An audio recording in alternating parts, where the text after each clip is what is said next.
Bismillahirrahmanirrahim. Assalamualaikum warahmatullahi wabarakatuh. Apa kabar semuanya?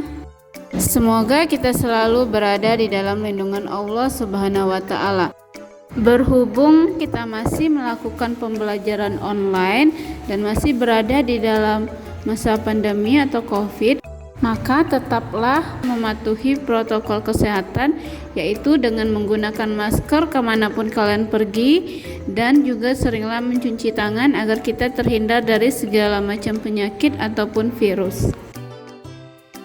Baiklah, pada kali ini kita akan membahas yaitu bab 5 tentang statistika.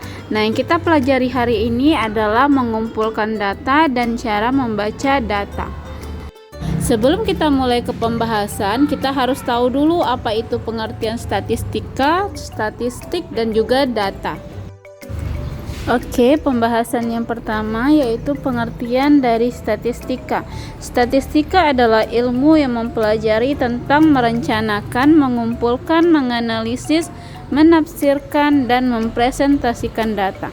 Kemudian statistik adalah kumpulan data yang disusun dalam bentuk tabel atau daftar dan diagram yang menggambarkan atau berkaitan dengan suatu masalah tertentu.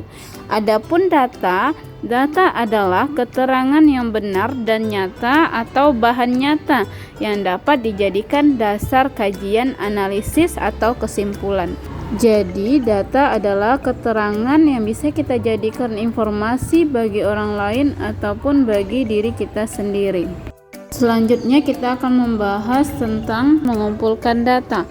Dalam mengumpulkan data itu ada beberapa cara yang bisa kita lakukan, seperti dengan melakukan wawancara, pengisian angket atau kuesioner, kemudian penelitian, dan lain sebagainya. Kemudian pengumpulan data secara langsung. Dalam pengumpulan data secara langsung ini dilakukan untuk data sederhana dan dapat dilakukan sendiri, seperti dengan melakukan penelitian atau wawancara tadi. Maka kita mendapatkan data, contohnya yaitu yang pertama, pengumpulan data jarak rumah ke sekolah dari 20 orang. Yang kedua, pengumpulan data berat badan dari 20 orang. Misalkan jarak rumah ke sekolah dengan satuan kilometer. Adapun data yang didapat yaitu jarak rumah ke sekolah ada yang 2 km, 3 km, 5 km, dan seterusnya. Misalkan yang lain data berat badan siswa kelas 4 dengan satuan kilogram.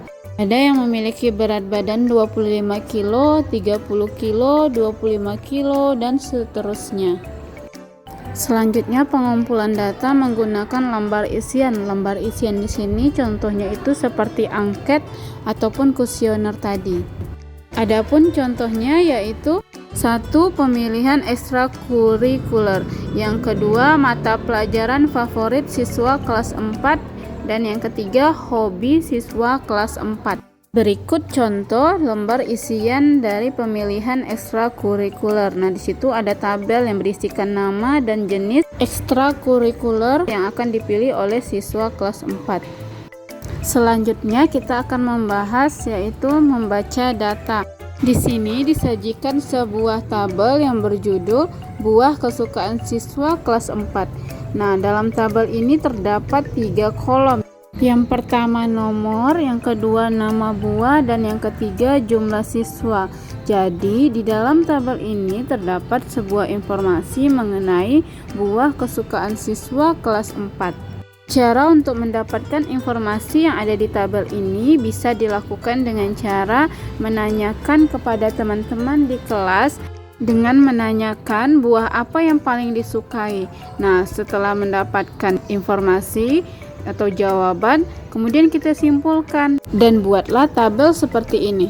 Setelah itu kita mendapatkan datanya atau informasi. Kemudian kita lihat, berarti yang di kelas 4 itu menyukai buah jeruk ada 5 siswa, kemudian buah mangga ada 8 siswa, buah anggur 4 siswa, buah apel ada 6 siswa, dan melon ada 2 siswa. Maka total atau jumlah siswa di dalam kelas 4 adalah 25 siswa. Nah, itu tadi cara membaca tabel ya. Kemudian tabel itu sebenarnya adalah data atau informasi yang kita dapat dari hasil kita bertanya kepada orang. Kemudian jawabannya kita catat menjadi sebuah kesimpulan yang kita tuliskan pada tabel. Maka berdasarkan tabel, buah yang paling disukai oleh siswa kelas 4 adalah buah mangga, yaitu sebanyak 8 siswa. Jadi dapat disimpulkan dari tabel bahwa yang pertama yaitu buah yang paling disukai oleh siswa kelas 4 adalah buah mangga. Yang kedua yaitu buah yang kurang disukai oleh siswa kelas 4 adalah buah melon, yaitu hanya 2 siswa saja yang menyukainya. Selanjutnya di sini ada diagram batang dengan judul nilai ulangan matematika siswa kelas 4. Nah, pada diagram batang ini sebenarnya sebelum kita membuat diagram batang itu kita perlu membuat tabel. Setelah kita buat tabel barulah kita buat diagram batangnya.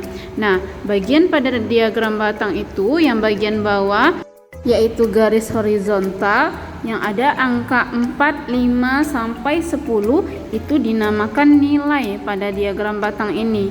Nah, kemudian yang garis vertikal 0, 1, 2 hingga 12 itu dinamakan banyak siswa keterangannya. Jadi nilai dan banyak siswa itu adalah keterangannya. Nah, sekarang cara membaca diagram batangnya itu adalah kita lihat di situ ada nilai 4. Yang mendapatkan nilai 4 itu ada 3 siswa. Kemudian yang mendapatkan nilai 5 ada 4 siswa. Yang mendapatkan nilai 6 juga ada 4 siswa, dan mendapatkan nilai 7 itu ada 7 siswa. Kemudian yang mendapatkan nilai 8 itu ada 11 siswa. Nilai 9 ada 8 siswa, dan yang terakhir nilai 10 ada 3 siswa. Jadi kita simpulkan yang paling banyak yang mendapatkan nilai itu adalah nilai 8, yaitu sebanyak 11 siswa. Kemudian yang terendah itu ada nilai 4, yaitu sebanyak 3 siswa, dan nilai 10 juga sebanyak 3 siswa. Jadi sama ya, tidak ada yang paling rendah tapi sama. Jadi kita bisa melihat yang mana yang paling banyak itu dari diagram batangnya yang paling tinggi itu. Kemudian kalau yang terendah itu kita lihat diagram batang yang paling rendah pada diagram tersebut. Nah, itu tadi cara membaca tabel dan juga diagram batang. Insya Allah kita bisa memahaminya ya. Baiklah, sekian dulu penjelasannya. Semoga ilmu yang diberikan dapat bermanfaat. Terima kasih atas perhatiannya. Assalamualaikum warahmatullahi wabarakatuh.